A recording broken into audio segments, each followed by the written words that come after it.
ngasiगी video asidi Agnipat scheme gi makhada army da form thajan khibasing adugi khoigi generate khoigi roll number adu lae ngarang August ki date 3 fauba online registration tawba yakhibani adu loikharba matungda ngasi date 4 August ki date 4 dagi khoigi generate roll number pire roll number pi daba aduga pdf oina su download tawba yare madu mataw karamna download tawgodagi haibadu mayamda khanghanjage ahanbada chrome natragana google da changsan biro aigi oina google da changsan jarage aduga sida type tawbiro www.joinindianarmy.nic.in da search tawbiro si type tawro search tawbigidabni akhoi description da ju hariba website adugi link adu hapcharamge link jida changaga search tawbirasu yarni aduga type tawraga search tawrasu yarni ai type tawraga search tawjarage ai search tawjare aduga samaina tholagani aduga samaina sida dum yengaju ya adu yengba nungaitabani aduna desktop site to onthokpiro desktop site ma tawkaramna ongani habdu yet thongbagi kachinda yawriba dot ahum yawbane aduda changbiro samaina changsallo aduga sida desktop site habsida tick tawsanbiro aduga desktop site olani aduga si ai zoom tawge aingondadi sengna ui adubu mayamta sengna unabagidamak zoom tawsanjarakke aduga sida asok yekpa gi makhada yawriba Agnipat haiba ama yawrije sida changsanbiro samaina changsanjare aduga aingondadi sengna ui adubu zoom tawraga yenghalake ko mayamju unaba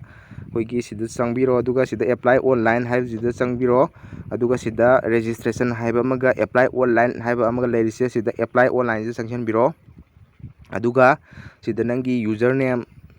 nambam thoya to sida nangi username haibda email do nambiro sida aduga password to sida nambiro aduga sida thoiba mayeksi nambiro aduga login tawsangadabani ai login tawra matungda hairage aigi do mayam do uthokpudo nungai uthoknadabani aduna uthokjararoi ai login tawra matungda amu utjarage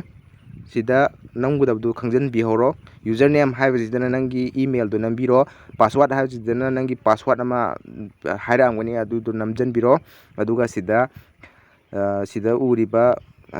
captcha haibsidana nangi sida uriba si namgudabni ai namma matungda amu utjarage ai namba loijare aduga namba lora matungda login tawsanbiro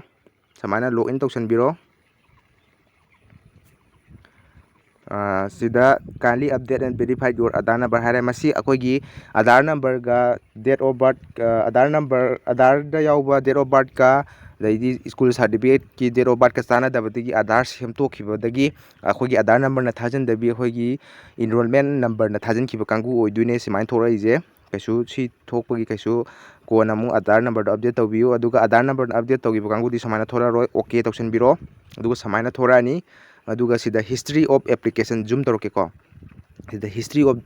application na oi thangbada yawbane ko sida changsanbiro history of application di samaina changsanbiro ai changsanjare aduga nangna thajankhiba dugi row number tholani bisida sida thoise in thajankhiba mi adu thangjam Rakesh Singh haire aduga roll number da SHIMAN Manipur haini RAN Rangapar haini ABGD haijina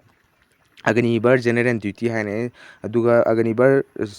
hoigi technical gumbada tharagana ABTC kan iramgani samaina leire aduga sida view nam yaije sida changsanbiro view je changsanbiro aduga sida thore si samaina nang thajankhibdu loi thorani aduga sida khwai last ki maningda PDF download na yaije sida download tawsanbiro samaina download tawre aduga si makha sida thore ko samaina adu singdaraga yengaju ya singdaraga sida thokpai bravo application haraga thoramani sida drive PDF viewer sidangi FFs ki makha pona lairambani mokhoi je password thambane moigi PDF se adu password to nangi email do namjanbiro password to da ai namjanjarage